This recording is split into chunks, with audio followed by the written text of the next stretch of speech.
ચાલો તો બરસાને જઈએ, લાડલીજીને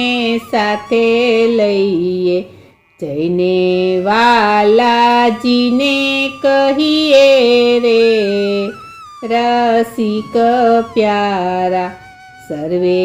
બાળા ભેળા થઈને કીર્તિજીને દ્વારે જઈએ, જઈને રૂડી વાત કરીએ રે, રસિક પ્યારા સાંજી રમવાને માટે કુંવરીજીને દીજે સાથે, જાવું શ્રી યમુનાજી ઘાટે રે, રસિક પ્યારા